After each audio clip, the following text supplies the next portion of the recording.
Ranjit Farande career academy स्पर्धा परीक्षा मार्गदर्शन केंद्र पुणे या आपल्या डिजिटल प्लॅटफॉर्मवर मी सर्व विद्यार्थी मित्रांचं हार्दिक हार्दिक स्वागत करतो. विद्यार्थी मित्रांनो, आगामी काळामध्ये आता साधारणतः एक 12 ते 13 तारखेला ह्या ऑक्टोबर महिन्याच्या मुंबईचा पोलीस भरतीचा पेपर होण्याची खूप दाट शक्यता आहे. आणि त्या अनुषंगानं आज आपण पाठीमागचा मुंबईचा पेपर कसा झाला होता, त्यांचा जीकेचा विचारण्याचा कल कसा होता आणि विद्यार्थ्याला मॅक्सिमम जीकेमध्ये मार्क्स कसे पडते. म्हणजे मला असं वाटतं की जर सरासरी ग्राउंडला 40 मार्क धरले आणि जीकेला साधारणतः 85 ते 90च्या रेंजमध्ये मार्क्स धरले, 85 मार्क्सच्या पुढंच ॲव्हरेज 85 मार्क्स तरी मुंबईच्या जीकेच्या पेपरला पडायला पाहिजेत. कारण पाठीमागचा कट ऑफ बघितला आपण तर पाठीमागचा 119चा कट ऑफ होता आणि त्या कट ऑफला अनुषंगून आपला जो काही पेपर असणार आहे तो जीके बेस असणार आहे. तर जीकेमध्ये जास्तीत जास्त काय विचारलं पाहिजे, काय वाचायचं नाही, क्वेश्चन कसा सोडवला पाहिजे, ह्या अनुषंगाने आज आपण घेणार आहे. आजच्या ह्या लेक्चरमध्ये आपण जो मागचा पेपर झाला होता त्या मागच्या पेपरमध्ये क्वेश्चन कसे आले होते, सध्या क्वेश्चन कसे येतील, करंट मधला कुठला क्वेश्चन येईल आणि तुम्हाला ह्या लेक्चरचा 100% फायदा होईल अशा अनुषंगाने आपण आज हे लेक्चर घेणार आहे. विद्यार्थी मित्रांनो, पहिलाच क्वेश्चन त्यांनी असा विचारला होता की नाटो सायबर संरक्षण गटामध्ये सामील होणारा पहिला आशियाई देश कोणता.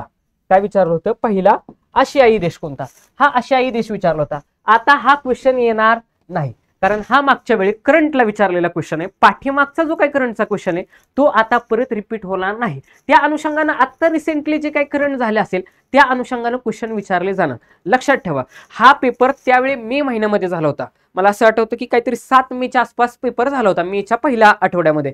तर त्यांनी विचारताना पण ज्या आपल्या डेट विचारतात की वेगवेगळे दिवस कधी साजरे केले जातात ते दिवस पण त्यांनी मे महिन्यातले विचारले होते. म्हणजेच आता हा जो काही क्वेश्चन विचारलाय हा प्युअरली करंटचा क्वेश्चन आहे. करंटवरती तुम्हाला मॅक्सिमम भर द्यायचा आहे. त्यातल्या त्यात रिसेंटचा ऑक्टोबर महिन्याचा पहिला आठवडा, अगदी 2 दिवसापर्यंत पण करंट विचारलं जातं हे तुम्हाला चांगलं माहिती आहे. आणि ह्या आजच्या या लेक्चर मधला 100% क्वेश्चन तुम्हाला पेपर म्हणजे दिसणार हे मी गॅरंटीनं सांगू शकतो.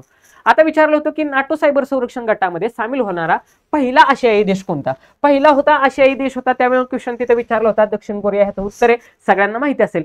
पण आता येणाऱ्या काळामध्ये जर यदा कदाचित स्टॅटिक जीके वरती जर क्वेश्चन आला तर तो कुठे येऊ शकतो, तर तो येऊ शकतो की हे जे काही नाटो आहे ह्या नाटोचं मुख्यालय कुठं आहे. ऑलरेडी हा क्वेश्चन विचारलेला आहे, IMP आहे की या नाटोचं मुख्यालय कुठं आहे. ते आहे ब्रुसेल्स, बेल्जियम या ठिकाणी आहे. आणि ह्या नाटोची स्थापना झालेली आहे 1949 मध्ये आणि त्याचे सदस्य देश आहेत 32 देश हे नाटोचे सदस्य देश आहेत. आणि ह्या नाटोचं अशा प्रकारे त्या ठिकाणी ह्या संघटनेची रचना केलेली आहे की जर यदा कदाचित ह्या नाटो मधल्या 32 देशांवरती एखाद्या देशावरती जर हल्ला झाला तर सर्वच्या सर्व 32 देशांवरती हल्ला झालेला आहे अशा पद्धतीने संरक्षणासंदर्भात असणारी ही ट्रिटी आहे. म्हणून या नाटो संघटनेला खूप जास्त इम्पॉर्टंट आहे. म्हणजे आता आपण काय काय बघितलं की हा आशियाई देश आहे, हा क्वेश्चन येणार नाही आगामी काळामध्ये पण तो पाठ करायचा नाही. पाठ काय करायचं तर ह्या नाटोचे सदस्य देश किती आहेत, 32 आहेत.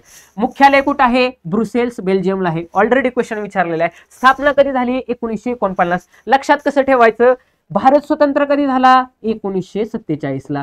त्याच्यानंतर 2 वर्षानं म्हणजे कधी 1949 ला, 1949 ला या नाटोची स्थापना झालेली आहे. हा लोगो तुम्ही लक्षात ठेवायचा, तुमच्या लक्षात राहावं म्हणून ही पिक्चरच्या टाईप मध्ये असणारी इमेज तुमच्या समोर आणलेली.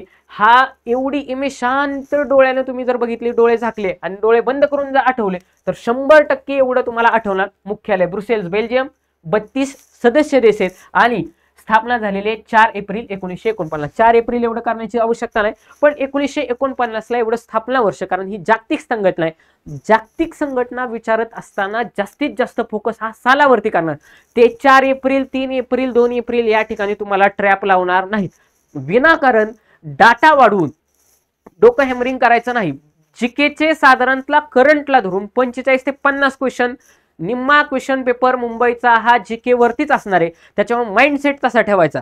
आता बघा, पहिला क्वेश्चन आपण बघितला की त्याच्यामध्ये आता जर त्यावेळेस नाटोचं विचारत असतील तर आता पण रिसेंटली जे काही करंट मधले मुद्दे जे काही झाले असतील ते आपल्याला विचारले जातील.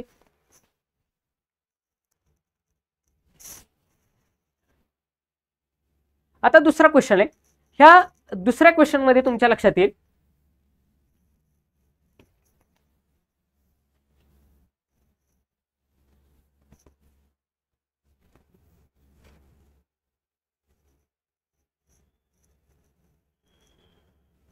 हा दुसरा क्वेश्चन आहे. हा आतापर्यंतच्या स्लाइड मधला सगळ्यात महत्वाचा क्वेश्चन आहे. आता बघा याच्यामध्ये काय विचारले, व्हीआयएमपी क्वेश्चन आहे हा.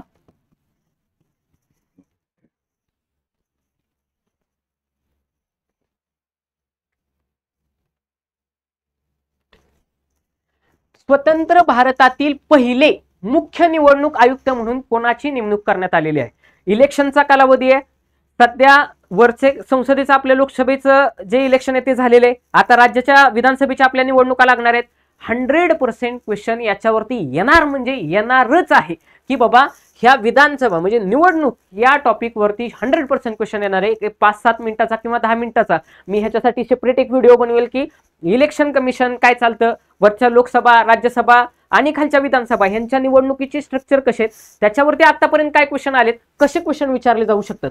आता बघा क्वेश्चन नंबर 2 असा आहे, स्वतंत्र भारतातील पहिले, आता हे तर कुठं विचारलंय, स्वतंत्र भारतातील म्हणजे ज्यावेळेस भारत स्वतंत्र झाला त्यावेळी पहिले मुख्य निवडणूक आयुक्त म्हणून टिंबटिंब यांची नेमणूक करण्यात आली.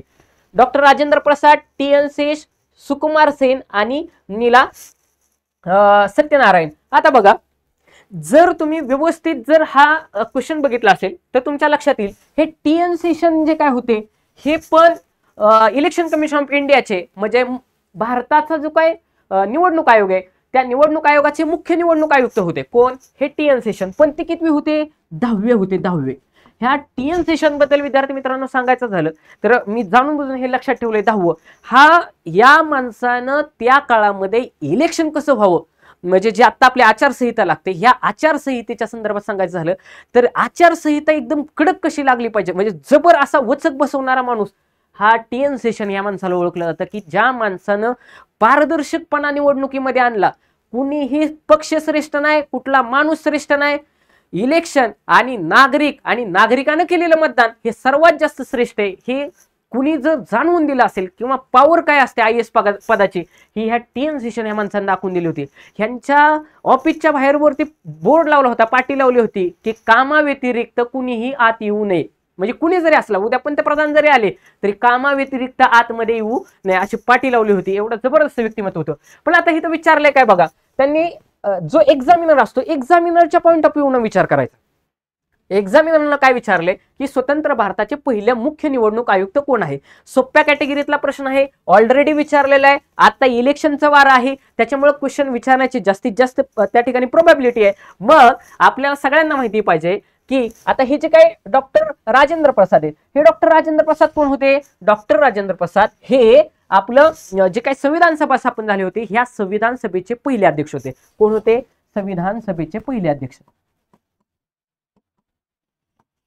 संविधान सभा त्याचे फर्स्ट अध्यक्ष होते. कोण?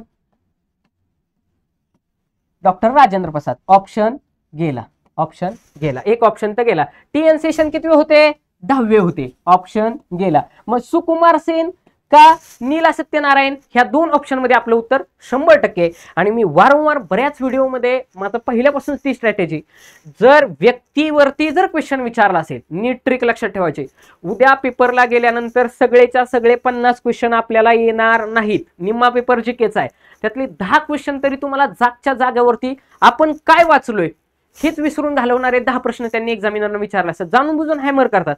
लक्षात ठेवा जर एखाद्या व्यक्तीवरती जर क्वेश्चन विचारला असेल तर शक्यतो व्यक्तीवरती विचारलेला क्वेश्चन हा ऑप्शन नंबर 3 ला उत्तर ठेवण्याचे जास्तीत जास्त चान्सेस असतात. म्हणजे इथं टिप लक्षात लिहून ठेवा, टिप लिहून ठेवा की यदा कदाचित जर तुम्हाला विचारलं की बाबा तुम्हाला लॉजिकली उत्तर मारायचंय आणि तुम्हाला काहीच येत नाही म्हणजे ह्या प्रश्नाचं उत्तर येतच नसतं तर काय केलं असतं. प्रश्न कशावरती विचारलाय? एखाद्या व्यक्तीच्या नावावरती विचारलाय. म्हणजे जर व्यक्तिविशेषवरती जर क्वेश्चन विचारला असेल तुमच्या नोटबुकमध्ये हे मार्क करून ठेवायचे. व्यक्तिविशेषवरती जर क्वेश्चन जात असेल तर ऑप्शन नंबर 3 ला घेऊन जावा, ऑप्शन नंबर 3 ला घेऊन जावा. पण हे कधी ऑप्शन नंबर 3 ला घेऊन जायचं हे लक्षात ठेवा. ऑप्शन नंबर 3 ला कधी घेऊन जायचं? ज्यावेळी तुम्हाला 100% उत्तर येणारच नाहीये. बघा या प्रश्नाचं उत्तर तुम्हाला माहितीच नाहीये त्या आणि त्याच वेळी अशा पद्धतीचे लॉजिक वापरायचे. अदरवाईज इतर ठिकाणी कुठेही लॉजिक असे वापरायचे नाहीत. जिथं क्वेश्चन आपल्याला 100% येतोय त्या ठिकाणी ऑप्शन नंबर 3 ला कुठं व्यक्तीच्या संदर्भात जर क्वेश्चन विचारला असेल तर त्या ठिकाणी ऑप्शन नंबर 3 ला घेऊन जायचे.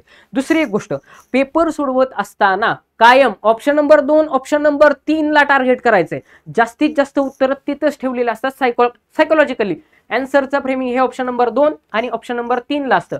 ऑप्शन नंबर 1 जर उत्तर येत असेल तर कंपल्सरी परत क्वेश्चन वाचायचा की मला 100% या प्रश्नाचं उत्तर येतं आहे का, हे परत विचारायचं की बाबा मला 100% ह्या प्रश्नाचं उत्तर येते का, तरच ऑप्शन नंबर 1 ला मार्क करायचं. अदरवाईज ऑप्शन नंबर 1 ला मार्क करायचं नाही. ऑप्शन नंबर 4 जर येत असेल तरी परत शांत डोक्याने क्वेश्चन बघायचा. जास्तीत जास्त तुमचा कल हा ऑप्शन नंबर 2 आणि ऑप्शन नंबर 3 ला घेऊन जाण्याकडे असला पाहिजे. तुमचे मार्क्स 100% वाढल्याशिवाय राहणार नाहीत. आणि माझ्या विद्यार्थी मित्रांना एक कळकळीची विनंती की जे विद्यार्थी मित्र माझे व्हिडिओ बघत असतील, असे कितीतरी मुलं आहेत. आता म्हणजे मी ज्या ठिकाणी शिकवतो त्या ठिकाणची 12 विद्यार्थी ठाणे शहरच्या पोलीसला 12 विद्यार्थी एका मार्कावरती एका मार्कांना मेरिट गेलेली.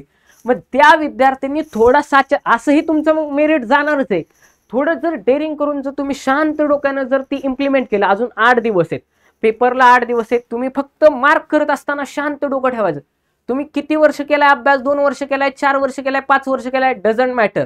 तुम्ही ऑप्शन कसे टिक करताय तो 1 तास म्हणजे तो तुमचा असणारा 1.5 तास हा खूप जास्त महत्वाचा असतो, हे कायम लक्षात ठेवायचं. आता बघा, तुम्हाला सांगितलं की मी व्यक्तिविशेषवरती क्वेश्चन विचारला आहे. आता बघा इथं किती क्वेश्चन कव्हर झाले. पहिला, स्वतंत्र भारताचे पहिले मुख्य निवडणूक आयुक्त कोण आहेत? आपले सुकुमार सेन हे या प्रश्नाचं उत्तर आहे. काय? सुकुमार सेन हे या प्रश्नाचं उत्तर आहे. सुकुमार सेन हे आपले स्वतंत्र भारताचे पहिले मुख्य निवडणूक आयुक्त आहेत, म्हणून त्यांची नेमणूक झाली होती Sukumar Sen election commission of India. आता क्वेश्चन काय विचारला जाते? आता 3 क्वेश्चन बघितले. हा क्वेश्चन झाला, डॉक्टर राजेंद्र प्रसाद पुणे संविधान सभेचे पहिले अध्यक्ष आहेत. दुसरा क्वेश्चन झाला, TN सेशन 10वे अध्यक्ष आहेत. मग आता पुढे जाऊन जर इलेक्शन कमिशन ऑफ इंडिया वरती जर क्वेश्चन, म्हणजे आता इलेक्शनचं वार आहे, जर इलेक्शन वरती जर क्वेश्चन येत असतील तर नीट बारकाव्यानं लक्ष द्यायचं की आपल्याला ह्याच्यावरती काय क्वेश्चन विचारला जाईल. तर भारतीय निर्वाचन आयोग म्हणजे इलेक्शन कमिशन ऑफ इंडिया हे जे का नाही हे लक्षातच ठेवायचं. हे ह्याच्यासाठीच इमेज टाकली तुमच्या की बाबा तुमच्या कायमस्वरूपी तुम्ही डोळे बंद केले, पॉज करून व्हिडिओ ऐकायचा. तुमच्या एवढं पाठ होईल ना, हा व्हिडिओ संपल्यानंतर तुमच्या लक्षात येईल, आपोआपच तुमचं जास्तीत जास्त डाटा पाठ होईल.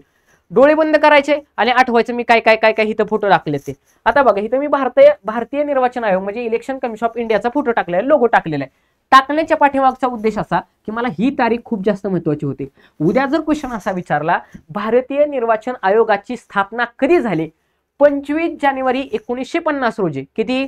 25 जानेवारी 1950 रोजी. 25 जानेवारी लक्षात कसं ठेवायचं? 26 जानेवारीच्या आदल्या दिवशी आपलं इलेक्शन कमिशन ऑफ इंडिया आलं. बघा किती? 26 जानेवारी 1950 च्या आदल्या दिवशी आपलं काय आलं? इलेक्शन कमिशन ऑफ इंडिया आलं. म्हणजे 25 जानेवारी 1950 हा इलेक्शन कमिशन ऑफ इंडियाचा स्थापना दिवस आहे. काय आहे हा? स्थापना दिवस आहे. स्थापना. मग आता ह्याच्यातला अजून एक क्वेश्चन ह्या ठिकाणी विचारला जाऊ शकतो की ही 25 जानेवारी जी काय तारीख आहे ही पण बऱ्याच एक्झामला विचारलेली आहे. ही 25 जानेवारी ही जी काय तारीख आहे ही राष्ट्रीय मतदार दिवस आहे. काय आहे? राष्ट्रीय मतदार दिवस. राष्ट्रीय मतदार दिवस किंवा राष्ट्रीय मतदान दिवस 25 जानेवारी ही देखील तारीख बऱ्याच एक्झामला त्या ठिकाणी विचारलेली आहे. 25 जानेवारी 1950 साल महत्वाचं आहे. 1950 लाच आपण भारताची राज्यघटना स्वीकारली होती, म्हणजे त्याची अंमलबजावणी चालू केली. बघा 1950 26 जानेवारी 1950 पासून आपण अंमलबजावणी राष्ट्रघटनेची आपल्या जी काय राज्यघटना आहे त्याची अंमलबजावणी चालू केली होती. आणि त्याच वर्षी 26 जानेवारीच्या आदल्या दिवशी 25 जानेवारीला इलेक्शन कमिशन ऑफ इंडिया म्हणजे भारताचा निर्वाचन आयोग ह्याची स्थापना झाली. त्यावेळी मुख्य निवडणूक आयुक्त होते सुकुमार सेन. जो काय 25 जानेवारी हा राष्ट्रीय मतदार दिवस म्हणून साजरा केला जातो. मग आता जर तुम्हाला पहिला विचारत असतील तर सध्याचे मुख्य निवडणूक आयुक्त विचारतील का? हो, 100% चान्सेस आहेत की तुम्हाला सध्याचे त्या ठिकाणी मुख्य निवडणूक आयुक्त विचारले जातील. तर बघा इथं त्यांचं मी नाव लिहिले की सध्याचे, हा त्यांचा फोटो आहे. बघा फोटोवरून लक्षात ठेवायचा, हा फोटो लगेच लक्षात आला पाहिजे. हा फोटो पाहिला की तुमच्या लगेच नाव लक्षात आलं पाहिजे. त्यांचं नाव आहे राजीव कुमार, बघा राजीव कुमार हे सध्याचे मुख्य निवडणूक आहेत. कोण आहेत? राजीव कुमार हे सध्याचे. आपण सगळं करंटला बेस धरून चाललोय, असं नाही की पाठीमागचा. म्हणजे आता स्टॅटिकचा पार्ट पाहिला. सध्या करंटमध्ये कोण आहेत? राजीव कुमार हे आता भारतीय निवडणूक आयोगाचे मुख्य निवडणूक आयुक्त आहेत. त्यांचा फोटो लक्षात ठेवायचा. श्री राजीव कुमार हे मुख्य निवडणूक आयुक्त आहेत, हे तर मी लिहिलेलं आहे. आता जर भारताचं विचारत असतील तर महाराष्ट्राचं विचारतील का? 100% महाराष्ट्राचं पण विचारलं जाऊ शकतं. म्हणजे तुम्हाला विचारलं की महाराष्ट्र राज्याचे कोण आहेत, तर महाराष्ट्र राज्याचे UPS मदान. कोण? UPS मदान जे काय आहेत, UPS अरविंद पाल सिंग मदान, ज्याला UPS मदान असं पण म्हणतात बरं का. तुम्हाला जास्त फसवणार नाही. तुमच्या नसतं मदान एवढं जरी लक्षात आलं, मदान वरून मतदान, त्याच्यावरून महाराष्ट्र असं लक्षात ठेवायचं. ह्या म वरून बघा, महाराष्ट्राचं मतदान हे झालं आपली ट्रिक. महाराष्ट्राचे मतदान हे झालं ट्रिक. कशाची ट्रिक आहे ही? महाराष्ट्राच्या मतदानावरून महाराष्ट्राचं मतदान घेण्याचं काम कोण करणार आहेत? मदान साहेब करणार आहेत. कोण करणार आहेत? मदान साहेब करणार आहेत. महाराष्ट्राचं मतदान घेण्याचं काम हे मदान साहेब करणार आहेत. त्यांचं नाव आहे UPS मदान.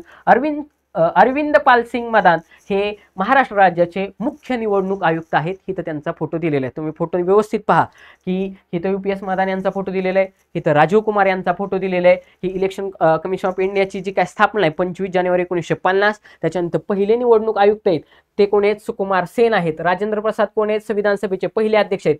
TN सेशन हे 10वे अध्यक्ष आहेत. अशा पद्धतीनं विद्यार्थी मित्रांनो ह्या क्वेश्चनचा आपण इन डिटेल अनालिसिस पाहिलेलं आहे.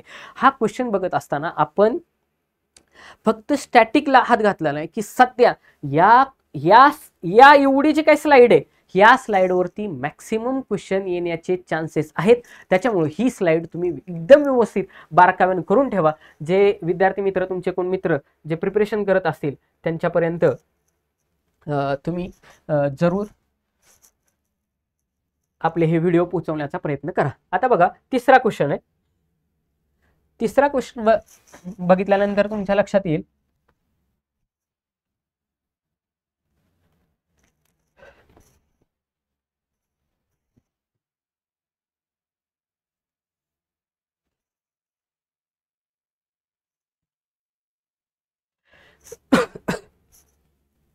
आता हा देखील त्यावेळेचा करंट वरती क्वेश्चन विचारलेला होता. बघा हा देखील त्यावेळेचा करंट वरती क्वेश्चन विचारलेला होता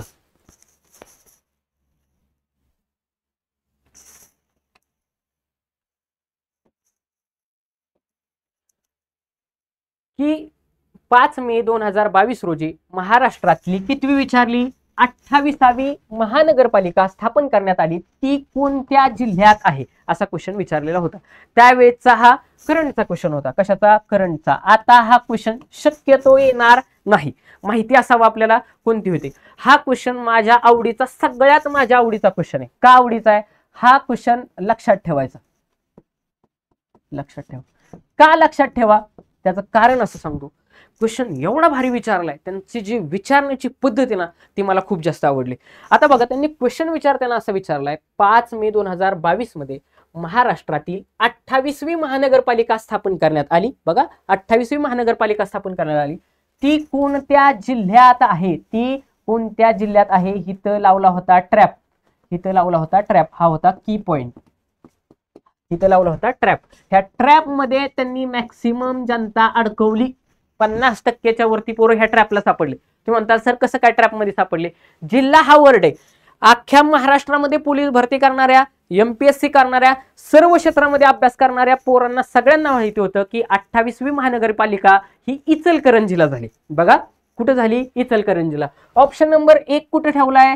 1 नंबरलाच इचलकरंजी ठेवलाय. बघा सगळ्यांना माहिती 28वी महानगरपालिका इचलकरंजीला झाली. पोरं खुश झाली. ऑप्शन नंबर 1 ला मार्क केलं, बाहेर आलं. बाहेर आल्यावर कळलं की 1 मार्क हाताने गेला. का गेला? का गेला? कारण क्वेश्चन बारकावेनं वाचला नाही. त्यामुळे एक टीप लक्षात ठेवायची की सगळ्यात महत्वाचं क्वेश्चन बारकावेनं वाचायचा. तिथं तुम्ही तुमची एक छोटीशी डायरी करा. आता मगाचा मी एक मुद्दा सांगितला होता, कुठला? व्यक्तिविशेषवरती जर क्वेश्चन आला असेल आणि आपल्याला येत नसेल, म्हणजे उद्या समाज सुधारकावरती क्वेश्चन विचारलाय आणि आपल्याला त्याचं नाव येत नाही, तर पूर्ण व्यक्तीचं नाव दिलं असेल, ऑप्शन नंबर 3 ला जर उत्तर ठेवलं असेल तर शक्यतो त्या ठिकाणी उत्तर असतं. आता त्यानंतर हित टिप काय ठेवायची, महत्वाची टिप या ठिकाणी असेल लिहून ठेवायचं. हे नेहमी पेपरला आता आपण जाणार आहे त्याच्या आदल्या दिवशी हे पेज वाचून टाकायचं. ही 2 नंबरची टिप आपली अशी आहे की जर तुम्ही क्वेश्चन बारकाव्याने वाचा.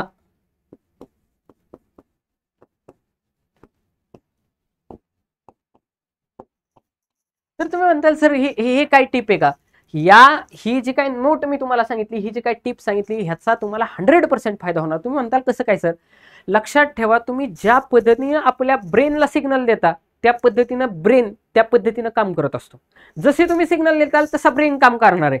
जर तुम्ही पेपरला जाताना आदल्या दिवशी सतत किंवा सकाळी सकाळी उठल्यावरती हे सगळे एका पेजवरती बसेल, पेजवरचं पहिलं 2 नंबरची टिप वाचली आपण की क्वेश्चन बारकाव्यानं वाचा, कीवर्ड बघा. एवढं जर बघितलं तर तुमचे जे 2-3 क्वेश्चन चुकणार आहे आणि 1-2 मार्कांसाठी ज्या पोरांचं मेरिट राहते का नाही, तुम्ही क्वेश्चन पेपर काढून बघा, तुमच्या चुका आहेत ना सगळ्या ह्या पॉइंटला झालेल्या की क्वेश्चन उत्तर तुम्हाला लाख माहिती होतं, या क्वेश्चनचं उत्तर अख्ख्या महाराष्ट्रातल्या मी सांगतो की असं पोरगच नसेल की ज्याला ह्या क्वेश्चनचं उत्तर माहिती नसेल. परंतु हा क्वेश्चन सॉल्व्ह करत असताना की त्यांनी जो ट्रॅप लावला तो पोराला कळलाच नाही. ट्रॅप इथे लावला होता की बाबा तो जिल्हा कुठला आहे, त्या जिल्ह्यात कुठला आहे, इचलकरंजी जिल्हा नाही, इचलकरंजी हा जिल्हा नाही. इचलकरंजी ही त्या कोल्हापूर मधले ना इचलकरंजी. जरी महानगरपालिका झाली असली त्यांनी जर असाच क्वेश्चन एवढा विचारला असता इथपर्यंत की 28वी महानगरपालिका कोणती स्थापन झाली महाराष्ट्रामध्ये, तर उत्तर काय आलं असतं, इचलकरंजी आलं असतं. पण त्यांनी काय विचारलं, कोणत्या जिल्ह्यात झाले, क्वेश्चन उत्तर बघा कुठे ठेवले, कोल्हापूरला. तुम्ही तिथपर्यंत क्वेश्चन पूर्ण वाचला नाही. मग टीप आपली अशी ठेवायची की क्वेश्चन बारकावेने वाचा आणि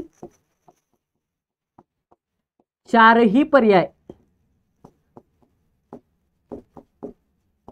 नीट पहा. आता तुम्ही म्हणताल सर 4 पर्याय नीट पाहिल्यानं काय होईल, ज्या मुलानं 4च्या 4 पर्याय वाचले, बघा नीट ऐका माझं, ज्या मुलानं 4च्या 4 पर्याय वाचले त्याला 100% डाऊट आला असता की यार इथं इचलकरंजी आणि इथं कोल्हापूर असं का ठेवलंय. नीट बघा, कोल्हापूर पण उत्तर बरोबर आहे, इचलकरंजी पण उत्तर बरोबर आहे, बरोबर का, कोल्हापूरमध्ये इचलकरंजीला. मग जर दोन्ही उत्तर कसे काय असू शकतात, एका प्रश्नाची 2 उत्तरं असणार नाहीत. मग त्यावेळेस तुम्ही लगेच काय झालं असतं, ही टीप तुमच्या लक्षात आली असते की क्वेश्चन व्यवस्थित वाचा. क्वेश्चन व्यवस्थित वाचल्यानंतर तुमच्या असं लक्षात आलं असतं की मला जिल्हा विचारलाय, कुठली महानगरपालिका विचारलेली नाही. मग आपल्या इथं लक्षात येईल या प्रश्नाचं उत्तर काय, कोल्हापूर जिल्ह्यामध्ये. प्रश्नाचं उत्तर काय आहे, कोल्हापूर या जिल्ह्यामध्ये ही इचलकरंजी नावाची महानगरपालिका स्थापन झालेली आहे. आता मी तुम्हाला का सांगितलं की क्वेश्चन नीट वाचा, त्याचं कारण असं विद्यार्थी मित्रांनो की मागच्या वेळी आता मला त्या दिवशी आता क्वेश्चन आठवलं म्हणून सांगतो. सातारच्या एका क्वेश्चन पेपरमध्ये एका मुलाने क्वेश्चन मला विचारलं होतं की सर ते क्वेश्चन असा आला होता, आता रिसेंटली तुम्ही सातारचा झालेला मला वाटतं सातारा ग्रामीणचा पेपर आहे, पेपर काढून बघा 100% तुम्हाला क्वेश्चन त्या ठिकाणी सापडेल. क्वेश्चन असा विचारला होता की खालीलपैकी तागाच्या क्रांतीला काय म्हणतात. बघा, तागाच्या क्रांतीला काय म्हणतात. कधीचा क्वेश्चन आहे हा, आता सातारा जिल्हा पोलीसचा आहे बरं का, रिसेंटली क्वेश्चन आहे, सातारा जिल्हा 2023. तुम्ही क्वेश्चन पेपर काढून बघा. तागाच्या क्रांतीला काय म्हणतात आणि पहिलाच ऑप्शन दिला होता सुवर्ण क्रांती, दुसरा ऑप्शन दिला होता रजत क्रांती. ऑप्शन थोडे वेगळे असू शकतात पण मला जे सांगायचे ते मी इथं सांगणार आहे. त्याच्यानंतर सुवर्ण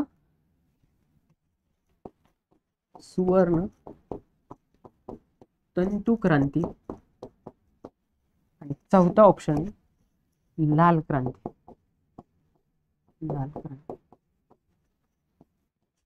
तर विद्यार्थी मित्रांनो की हा क्वेश्चन जर बघितला की तुमच्या लगेच लक्षात येईल की बाबा तागाच्या क्रांतीला काय म्हणतात. लक्षात ठेवा, ताग तागापासून काय तयार केलं, आपलं जे काय घरचं गोणपाट आहे, आपण सगळी शेतकऱ्याची मुले, आपल्या घरची गोळी पेंडीची पोती त्या सगळ्या गोणपाटाची असतात. तेच पोतं आपण घरात पायपुसणी म्हणून पण वापरतो. पाऊस पडायला लागला की कोप घेऊन मग तेच पोतं वापरतो. मग ते कसले दिसते हो, त्याचा कलर जवळपास सोन्यासारखा आहे का नाही, असा पिवळसर आहे का नाही, म्हणजे सुवर्ण हा कलर त्याच्यामध्ये असला पाहिजे. इथं सुवर्ण आहे, इथं सुवर्ण आहे, लाल आहे का, ऑप्शन गेला. रजत म्हणजे पांढरा चांदीसारखा कलर आहे का, नाही. 2 ऑप्शन. बर, हे 2 ऑप्शन सारखे दिलेत का नाही, 100% सारखे दिलेत. आणि लक्षात ठेवायचं, ज्यावेळेस तागाचा विचारला जातो बघा प्रश्न, तागाच्या क्रांतीवरती किंवा कापसाच्या क्रांतीवरती विचारला जातो बघा.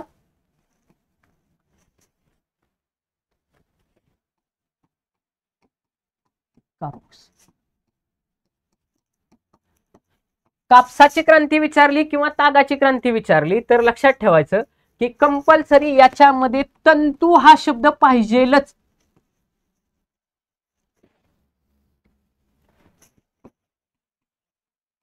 तंतू हा शब्द पाहिजेलच. म्हणजेच काय, या ठिकाणी जी काय सुवर्ण तंतू क्रांती आहे, ऑप्शन नंबर 3 हे ह्या प्रश्नाचं उत्तर असतं.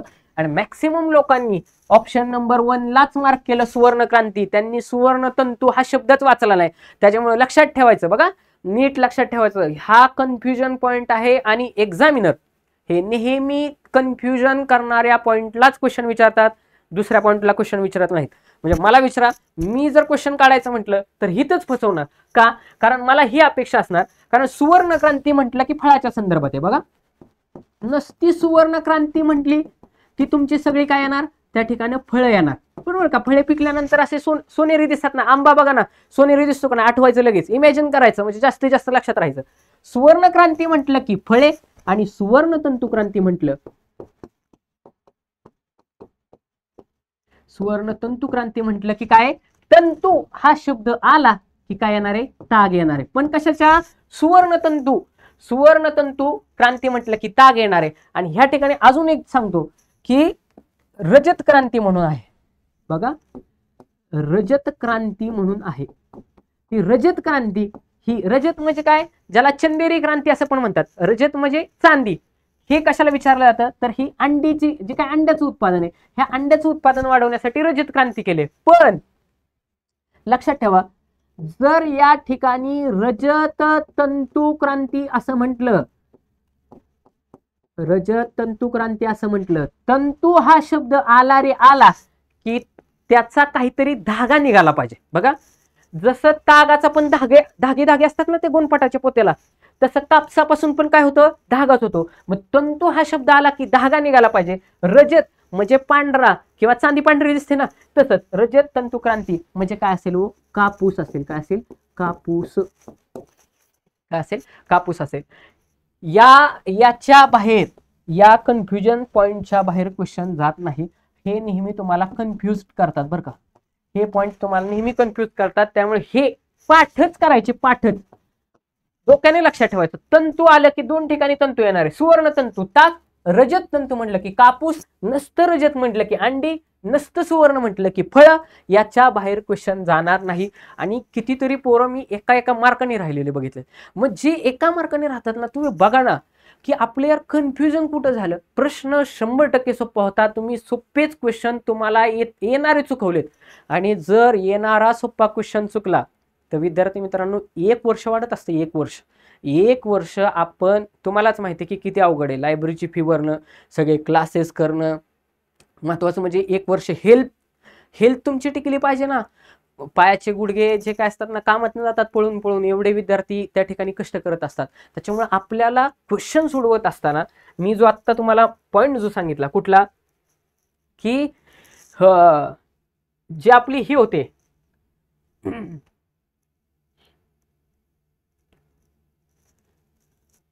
टिप ज्या सांगितल्या होत्या मी, की क्वेश्चन बारकाव्यानं वाचायचा, क्वेश्चन बारकाव्यानं वाचल्याशिवाय पुढं जायचं नाही. मग आता बघा,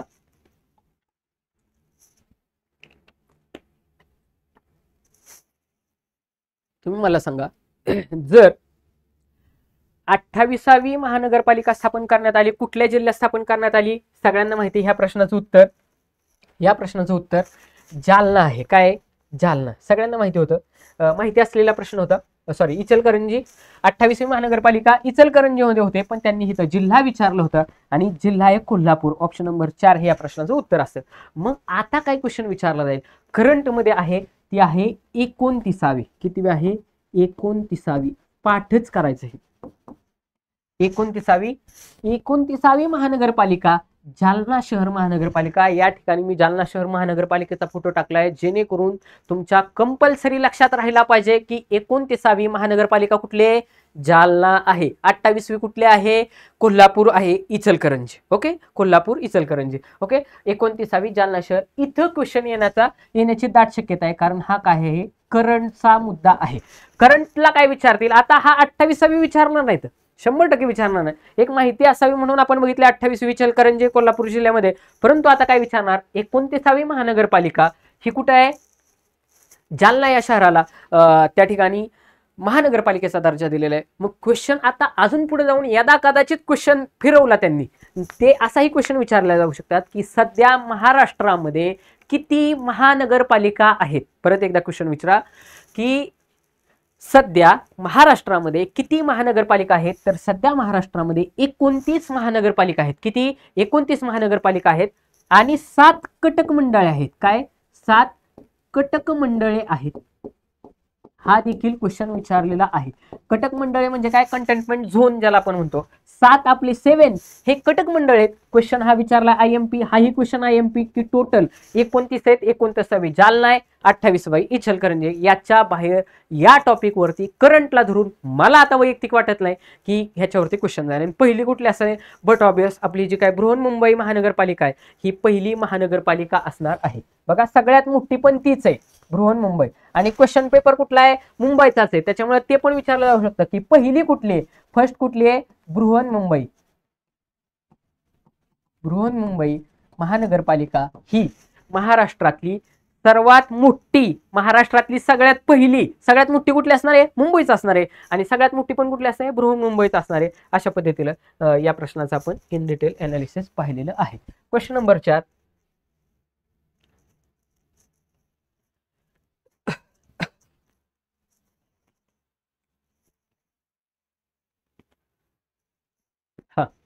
एकाच राज्यात व्यापारात केंद्र शासनाकडून आकारला जातो. एकाच राज्यातील व्यापारात, राज्यातील व्यापारामध्ये म्हणजे राज्यामध्ये जे काय व्यापार होणार आहे त्या राज्यामध्ये खालीलपैकी कोणता GST आकारला जातो? हा क्वेश्चन सरळ सरळ GST वरती आहे. बघा, IGST, CGST, SGST आणि UGST. इथं कीवर्ड दिलाय. बघा, आपल्याला नेहमी क्वेश्चनच हिंट देत असतो. क्वेश्चन आपल्याला हिंट देत असतो. क्वेश्चन काय विचारलाय? राज्यातील, म्हणजे हा आपला काय आहे? कीवर्ड आहे. काय आहे? कीवर्ड. ह्याच्यावरूनच आपल्याला लक्षात येईल. आता आय म्हणजे काय असतं माहिती का? इंटिग्रेटेड असतं. म्हणजे IGST कधी लावली जाते की ज्या वेळेस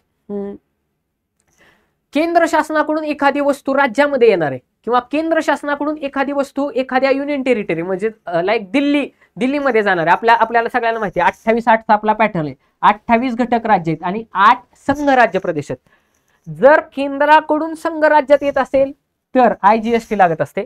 त्याच्यानंतर जर युनियन टेरिटरी म्हणजे दिल्लीमधून एखादा शूज आहे तो खाली एखादी युनियन टेरिटरी पॉंडिचेरी, लक्षात घ्या, दिल्लीमधला एखादा शूज हा जर पॉंडिचेरीमध्ये जर येत असेल, हे 8 आपले संघ राज्य आहेत ना ज्याला केंद्रशासित प्रदेश म्हणतो, तर त्या केंद्रशासित प्रदेशामध्ये हा UTGST लागतो. हा कुठं?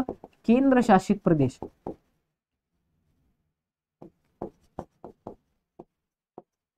केंद्रशासित प्रदेश.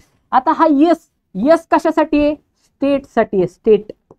स्टेट म्हणजे काय? राज्य. क्वेश्चन काय विचारलाय? राज्यामध्ये कुठला वापरला जाईल? ऑप्शन नंबर कितीला उत्तर आहे? 3 लाच उत्तर आहे. ऑप्शन नंबर 3 SGST हा केंद्र सरकार राज्यातल्या व्यापारासाठी लावत असतं. कुठं? राज्यातील व्यापारासाठी नेहमी केंद्र सरकार SGST लावत असतं. आता ह्याच्यामध्ये एक लक्षात ठेवा, इथं C लिहिलाय का नाही? ह्या C चा अर्थ होतो, हे सी म्हणजे सेंटर म्हणजे केंद्र.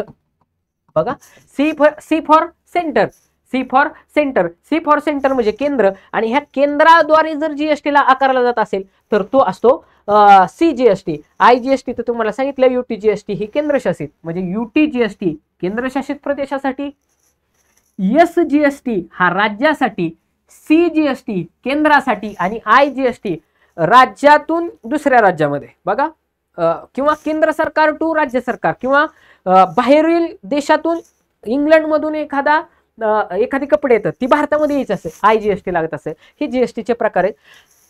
शक्यतो क्वेश्चन हा स्टेटवरती विचारला जाईल. आपली पोलीस भरती आहे स्टेटची एक्झाम आहे, त्याच्यामुळे स्टेटवरती क्वेश्चन विचारला गेला. आता पुढे जाऊन काय विचारला जाऊ शकतो, जो क्वेश्चन IMP आहे, जीएसटीला वस्तू व सेवा कर असं म्हणतात. काय म्हणतात, जीएसटीला वस्तू व सेवा कर असं म्हणतात. व ह्या जीएसटी मध्ये ह्याचं हे लक्षात ठेवा, 28 घटक राज्य आहेत, 8 केंद्रशासित प्रदेश आहेत.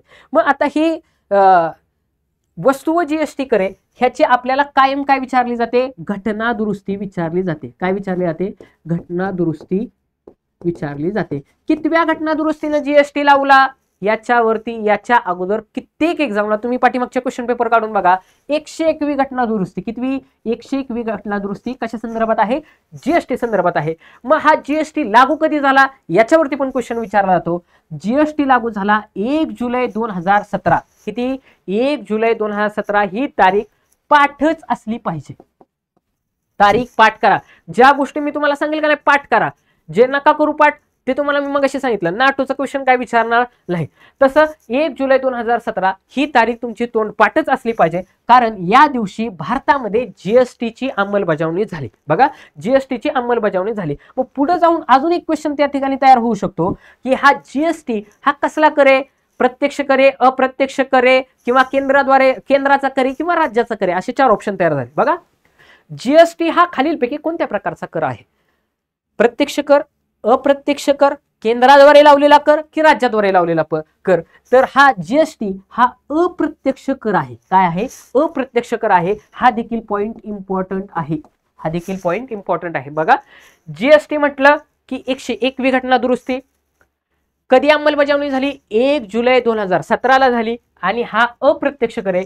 ही इमेज तुमच्या डोळ्यासमोर आली की आता तुमचा जीएसटीचा क्वेश्चन कसा चुकू शकत नाही. आता बघा, सी म्हटलं की केंद्र सरकार लावणार, एस म्हटलं की स्टेट म्हणजे राज्य सरकार लावणार, आणि युटी म्हणजे युनियन टेरिटरी ज्याला केंद्रशासित प्रदेश किंवा संघराज्य असं पण म्हणतो, संघराज्य प्रदेश असं म्हणतो की युटी म्हणजे केंद्रशासित प्रदेश, त्याच्याद्वारे लावला जाणारा जीएसटी म्हणजे युटी जीएसटी, राज्याद्वारे SGST, केंद्राद्वारे CGST. अशा पद्धतीनं वेगवेगळ्या जीएसटीचं त्या ठिकाणी इम्प्लिमेंटेशन केलं जातं.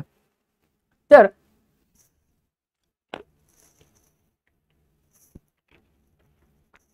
याच्या पलीकडे तुम्हाला जीएसटी वरती क्वेश्चन कसाही विचारला जाणार नाही. ओके, पुढचा प्रश्न,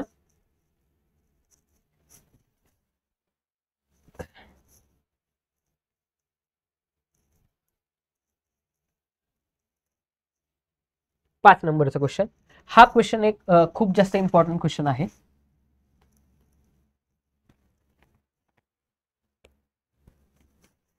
शेतकऱ्यांनी टिंबटिंब जिल्ह्यामध्ये साराबंदीची चळवळ कुणी केली, शेतकऱ्यांनी साराबंदीची चळवळ टिंबटिंब जिल्ह्यामध्ये केली, असा त्या ठिकाणी क्वेश्चन विचारलेला आहे. आता बघा,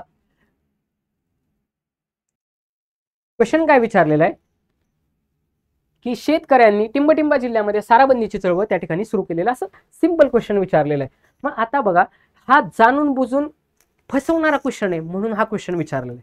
सगळ्यांना माहिती आहे की साराबंदीची चळवळ ही आपल्या महात्मा गांधी भारतात आल्यानंतर, ज्यावेळेस गांधीजी भारतात आल्यानंतर त्यांचा आतापर्यंत बऱ्याच एक्झामला त्या ठिकाणी सिक्वेन्स विचारला जातो की गांधीजी भारतात कधी आले, त्यांनी क्रमाने केलेले वेगवेगळे जे काय सत्याग्रह आहेत ते सत्याग्रह सांगा. तर त्याच्यामध्ये सगळ्यात महत्त्वाचा असणारा सत्याग्रह तो म्हणजे खेडा सत्याग्रह. ह्या ठिकाणी मी जाणून बुजून इमेज टाकलेली. खेडा सत्याग्रह कधी झालाय, 1918 साली झाले. साल IMP आहे. बघा, साल IMP आहे, फोटो लक्षात ठेवायचा. खेडा सत्याग्रह 1918 कोणाच्या संदर्भात असेल, महात्मा गांधींचा फोटो इथे टाकलेला आहे. महात्मा गांधींनी त्या ठिकाणी खेडा सत्याग्रह तो जो काय आहे खेडा सत्याग्रह 1908 केला. ह्या खेडा सत्याग्रहामध्ये काय होतं, साराबंदीची चळवळ होती. शेतकऱ्यांनी सारा भरायचा नाही अशा पद्धतीने तिथल्या शेतकऱ्यांनी सत्याग्रह केला होता. महात्मा गांधींना बोलवून घेतला आणि तिथून पुढे महात्मा गांधींनी त्या खेडा सत्याग्रहाचं नेतृत्व केलं, असा एक बेसिक इतिहास आहे. मग क्वेश्चन असा बघा की शेतकऱ्यांनी टिंबटिंब साराबंदीची चळवळ कुठल्या सत्याग्रहाच्या संदर्भात आहे, तर ती आहे खेडा सत्याग्रहाच्या संदर्भात आहे. मग सोलापूरला काय आहे? सोलापूरला गिरणी कामगारांचा संप आहे. गिरणी कामगार. मग उद्या जर क्वेश्चन तुम्हाला ह्या ऑप्शन वरून तयार करायचं ठरवलं की बाबा सोलापूर या ठिकाणी खालीलपैकी कोणता सत्याग्रह झाला, तर गिरणी कामगारांचा सत्याग्रह झाला. आणि महाराष्ट्रामधले इव्हन भारतातलं पहिलं असं एकमेव सोलापूर हे ठिकाणी की ज्या ठिकाणी मार्शल लॉ त्यावेळेस लागला होता, म्हणजे ज्याला मराठीमध्ये लष्करी कायदा, बघा लष्करी कायदा लागलेले एकमेव ठिकाण. कधी? हे सगळे इंग्रजांच्या काळामध्ये लष्करी कायदा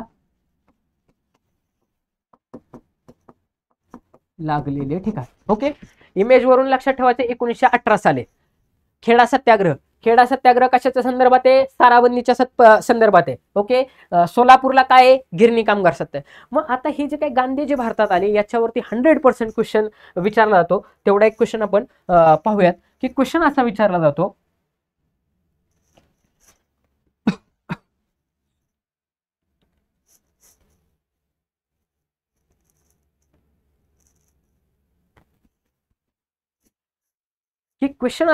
जातो की बाबा गांधीजी भारतात आल्यानंतर जो काही गांधीजी भारतात आले आणि गांधीजी भारतात आल्यानंतर त्यांनी कोणत्या वेगवेगळे जे काय सत्याग्रह केले, ह्या सत्याग्रहाचा सिक्वेन्स सांगा. तर चुकायचं नाही, एका मिनिटात सांगतो, आहे तसंच लक्षात ठेवा. गांधीजींनी केक खाल्ला. बघा ट्रिक काय आपली, ही आहे ट्रिक.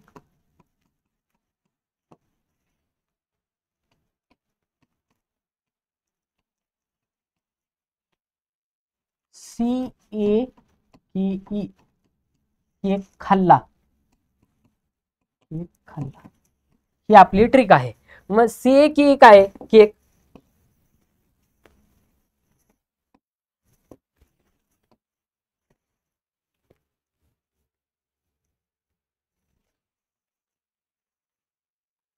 केक काय आहे? केक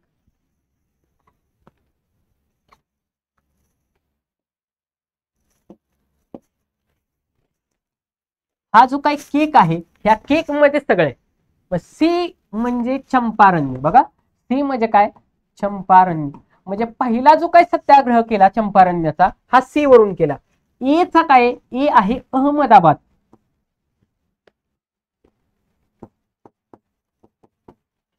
हा अहमदाबादचा होता कापड गिरणी कामगारांच्या संदर्भात.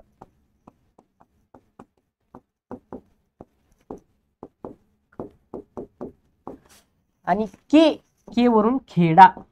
के वरून खेडा. आणि हे जाणून बुजून विचारण्याचं कारण असं, त्याचं कारण असं आहे की हा जो काही अहमदाबादचा आहे हा पण 1918 लाच झालेला आहे. आणि खेडा हा पण कधी झालेला आहे? 1918 लाच झालेला आहे. आताच आपण पाहिलं 1918 लाच खेडा झालेला आहे, 1918 लाच अहमदाबाद झालेला आहे, आणि चंपारण्य 17 ला वगैरे झालेला आहे. आणि गांधीजी भारतात कधी आले? गांधीजी भारतात आले 2015 साली. किती? 2015 साली 9 जानेवारी 2015 या दिवशी गांधीजी भारतात आले. आणि हा आपण प्रवासी भारतीय दिन म्हणून साजरा करतो. प्रवासी भारतीय दिन म्हणून आपण काय करत असतो? साजरा करत असतो. म्हणजे आता सिक्वेन्स बघा. गांधीजींनी केक खाल्ला, चंपारण्य अहमदाबाद, केक वरचा सी चंपारण्य, ए वरून अहमदाबाद, के वरून खेडा, खाल्ला झालं. चंपारण्य अहमदाबाद खेडा हे झाले. आणि याच्यानंतर पुढचे जे दोन ह्याच्यामध्ये त्यांनी ज्याच्यासाठी महात्मा गांधीजींनी आंदोलन केली ते म्हणजे रौलेट ऍक्ट. बघा रौलेट ऍक्ट आला. रौलेट ऍक्ट किंवा ज्याला काय रौलेट कायदा असं पण म्हणतो, रौलेट ऍक्ट. आणि रौलेट ऍक्टच्या निषेधार्थ त्या ठिकाणी जालियनवाला बाग हत्याकांड झालं होतं. जालियनवाला बाग हत्याकांड.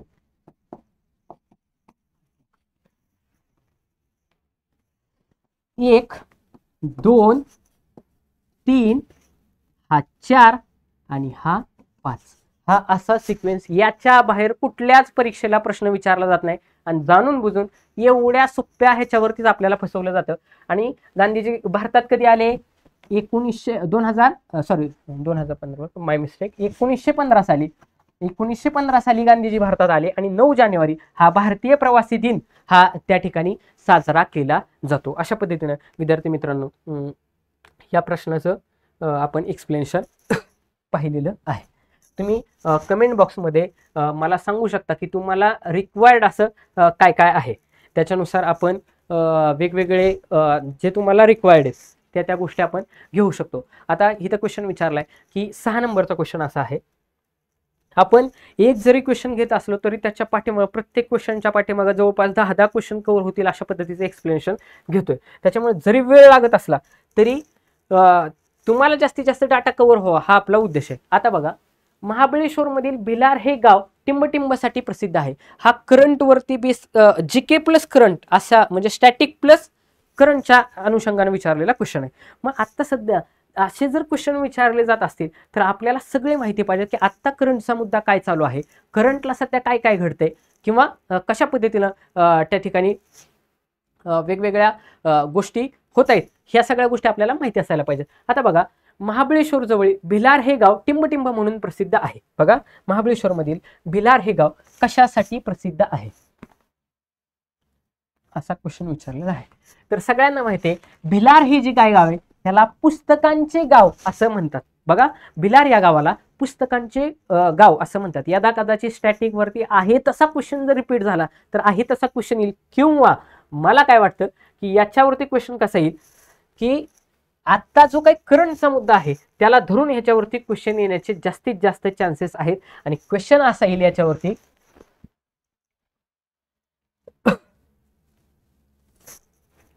की मधाचे गाव. बघा, जर महाबळेश्वर मधलं पुस्तकाचं गाव ते विचारत असतील तर महाबळेश्वर मधलं मधाचं गाव ते विचारल्याशिवाय राहणार नाहीत. आणि मधाचे गाव आहे मांगर. मांगर या गावाला बघा मधाचे गाव आहे मांगर. इथं बघा मांगर मधाचे गाव, मी त्यासाठी इमेज त्याची घेतली. मांगर मधाचे गाव, इमेज व्यवस्थित पाहायची. इमेज व्यवस्थित पाहिली की तुमच्या लगेच लक्षात येईल, तुमच्या लक्षात राहील. मांगर हे मधाचं गाव आहे. आणि सगळ्यात VIMP पॉइंट आहे हा, याच्यावरती क्वेश्चन येण्याचे जास्तीत जास्त चान्सेस आहेत की फळाचे गाव. बघा, याच वर्षी फलटण तालुक्यामध्ये धुमाळवाडी, बघा फलटण तालुक्यामध्ये सातारा जिल्ह्यातील फलटण आहे. बघा, हा कुठं आहे? फलटण सातारा जिल्ह्यामध्ये. सातारा जिल्ह्यामध्ये फलटण तालुक्यामध्ये धुमाळवाडी, तुम्हाला शक्यतो हेच विचारणार. धुमाळवाडी या गावाला फळांचे गाव. इथं बघा, आता गावाला मिळणार फळांचं नाव आणि मग त्या ठिकाणी धुमाळवाडीला आता फळाचे गाव असा दर्जा दिलेला आहे. विद्यार्थी मित्रांनो, जे काही करंटच्या अनुषंगाने क्वेश्चन विचारले जातात ना ते आपल्यासाठी खूप म्हणजे खूप जास्त इम्पॉर्टंट असतात.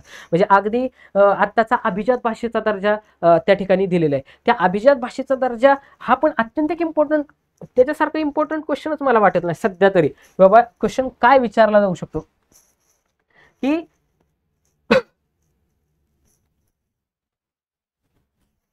अभिजात भाषा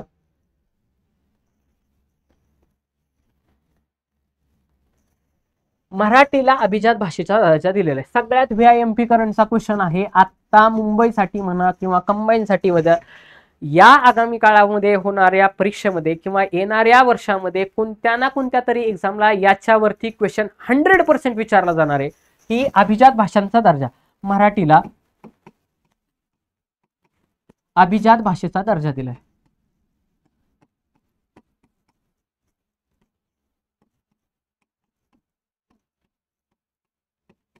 अभिजात भाषेचा दर्जा. मग ह्याच्यासाठी कमिटी कोणती होती? रंगनाथ पठारे. बघा, रंगनाथ पठारे समिती होती. या रंगनाथ पठारे समितीच्या अहवालानुसार साधारणतः 1500 ते 2000, बघा 1500 ते 2000 वर्ष जुनी असलेली भाषा म्हणून मराठी भाषेला त्या ठिकाणी दर्जा दिलेला आहे. मग ह्याची ट्रिक कशी लक्षात ठेवायची की आता काय केलेले केंद्र शासनानं, पहिल्या जुन्या होत्या 6 आणि आता रिसेंटली 5, टोटल किती झाल्या 11. ह्या 11 भाषांना अभिजात भाषांचा दर्जा दिलेला आहे. मग 5 कुठल्या भाषा आहेत तर त्याची सोपी ट्रिक मी तयार केलेली. बघा, ती ट्रिक तुम्ही लक्षात ठेवली की तुमच्या लगेच सगळं लक्षात राहणार. ट्रिक अशी आहे, EBP माझा. EBP माझा. EBP माझा ही आपली काय आहे? ट्रिक आहे. मग ह्यातला E काय? ह्यातला E आहे आसामी. बघा, आसामी. केंद्र शासनानं सध्या म्हणजे 2024 मध्ये 5 भाषांना, किती 5 भाषांना अभिजात भाषांचा दर्जा दिलेला आहे. किती भाषांना दिलेला आहे? 5. तुम्हाला इथेही क्वेश्चन विचारला जाऊ शकतो, 2024 मध्ये टोटल किती भाषांना अभिजात भाषांचा दर्जा दिला आहे? 5 भाषांना अभिजात भाषांचा दर्जा दिला आहे. त्या 5च्या 5 कुठल्या, किंवा क्वेश्चन असा विचारतील, या खालीलपैकी ज्या भाषांना म्हणजे 2024 साली केंद्र शासनाने अभिजात भाषांचा दर्जा दिल्यानंतर की त्याच्यापैकी खालीलपैकी कोणती भाषा अशी आहे की जी अभिजात भाषा नाही सध्या दर्जा दिलेल्यापैकी? ABP माझा ही आपली ट्रिक आहे. ए म्हणजे आसामी, बी म्हणजे बंगाली, पी मध्ये 2 गोष्टी लक्षात ठेवायच्या, पी म्हणजे पाली आणि पी म्हणजे प्राकृत. पी म्हणजे प्राकृत. बघा, आसामी, बंगाली, पाली, प्राकृत आणि माझावरून मराठी. ABP माझा हा मराठी न्यूज चॅनल आहे, त्याच्यावरून मराठी झालंय. आता तुमच्या भाषा कशाच विसरणार नाहीत. ABP माझा, ए आसामी, बी बंगाली, पी पाली, पी प्राकृत. बघा, पाली, प्राकृत आणि माझावरून मराठी. अशा किती भाषा झाल्या? अशा झाल्या 5. आणि जुन्या किती होत्या? जुन्या होत्या 6. जुन्या किती होत्या? 6 होत्या. कशा लक्षात ठेवायच्या? हा भारत आहे. ह्या भारताच्या खालच्या ज्या काय आहेत दक्षिणेकडच्या, ह्या ज्या काय दक्षिणेकडच्या ज्या भाषा आहेत त्या 4. बघा, इथं दक्षिणेकडच्या किती? 4. कुठल्या कुठल्या 4? 1 तामिळ, 2 तेलुगू, 3 कन्नड आणि 4 तमिळ, तेलुगू, कन्नड आणि मल्याळम. या 4 भाषा साऊथकडच्या. बघा, त्याच्या थोडस वरती आलो, बघा थोडस वरती आलो की इथं आहे ओडिसा. बघा, इथं काय आहे? ओडिसा. ह्या ओडिसावरून 5वी भाषा कुठली असेल? ओडिसा. ओडिसा किंवा ओडिशा ही 5वी भाषा आणि 6वी संस्कृत. बघा, 5 ओडिसा आणि 6वी आहे संस्कृत. संस्कृत. मग ह्या जुन्या 6 ह्या कशा आहेत? ह्या जुन्या 6 आणि सध्याच्या 5. सध्याच्या 5 प्लस जुन्या 6 टोटल किती झाल्या? 11.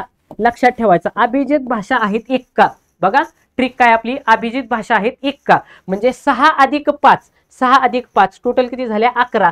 सध्या 11 ह्या अभिजात भाषा आहेत, हे एवढं लक्षात ठेवायचं. ह्याच्यावरून अजून एक क्वेश्चन असा विचारला जाऊ शकतो की पहिली अभिजात भाषा कोणती? सगळ्यात पहिल्यांदा दर्जा कुठल्या अभिजात भाषेला भेटला? तर तामिळ भाषा जी काय आहे हिला सगळ्यात पहिल्यांदा 2004 साली अभिजात भाषांचा दर्जा दिलेली ही पहिली भाषा आहे. आणि 2024 साली 5 भाषांना दर्जा दिला. त्याची ट्रिक पण या ठिकाणी मी तुम्हाला विद्यार्थी मित्रांनो सांगितलेली आहे. तर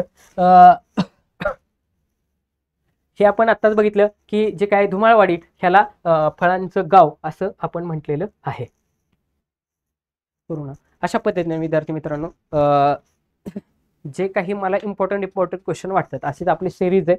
हे पाठीमागचा क्वेश्चन पेपर आहे. पाठीमागच्या क्वेश्चन पेपरला धरून आत्ताचे करंटचे क्वेश्चन कसे विचारले जाऊ शकतात किंवा पाठीमागच्या क्वेश्चन पेपरमधले पण काही question as it is repeat होत असतात. त्या अनुषंगाने हे आपण साधारणतः 50-52 जे काही क्वेश्चन आहेत ते आपण ही लेक्चर सिरीज कंटिन्युएशनमध्ये चालू राहणार आहे. आगामी काळामध्ये आपले माझा स्वतःचा जीकेचा जो काय कोर्स आहे अल्पदरामध्ये ऑनलाईन स्वरूपामध्ये मी लॉन्च करणार आहे. जीकेचा संपूर्ण मराठी, संपूर्ण बुद्धिमापन, संपूर्ण गणित आणि त्याच्यानंतर 2024 मध्ये जेवढ्या प्रश्नपत्रिका आतापर्यंत काय झाल्या असतील सर्व जिल्ह्यांच्या, सर्व चालक, सर्व बँड्समन, सर्व जे काय आपल्या SRP ग्रुप असतात त्यांच्या ह्या सर्व पेपरचं ॲनालिसिस अशा पद्धतीनं म्हणजे क्वेश्चन आन्सर घेऊन त्या ठिकाणी तो कोर्स देखील मी तुमच्या विद्यार्थ्यांच्या मागणीस्तव मी लॉन्च करणार आहे. तुम्हाला हा जर व्हिडिओ आवडला असता नक्की लाईक करा, जास्तीत जास्त विद्यार्थी मित्रांपर्यंत शेअर करा की या व्हिडिओचा तुमचे मार्क्स वाढण्यामध्ये 100% तुम्हाला जास्तीत जास्त फायदा झाल्याशिवाय राहणार नाही. जे विद्यार्थी प्रिपरेशन करत असतील आगामी काळामध्येच आता काही दिवसामध्ये कंबाईनचे त्या ठिकाणी ॲड येईल. कंबाईनचे देखील आपण लेक्चर सिरीज लवकर चालू करणार आहे. रेल्वे भरतीचे पण लेक्चर सिरीज ही रेल्वे भरतीला पण ह्याच्यातले बरेचसे पॉईंट करंटचे जरी मी पोलीस भरतीच्या अनुषंगाने शिकवत असलो तरी करंट हा टॉपिक सर्व एक्झामला त्या ठिकाणी विचारला जातो. म्हणजे तुमच्या रेल्वे भरतीला विचारला जाणार, तुमच्या राज्यसेवा असेल, त्याच्यानंतर कंबाईन असेल, ह्या सर्व एक्झामला हा पोर्शन, TET असेल, ह्या सर्व एक्झामला हा पोर्शन विचारला जातो. त्याच्यामुळं जास्तीत जास्त विद्यार्थी मित्रांपर्यंत शेअर करा. धन्यवाद.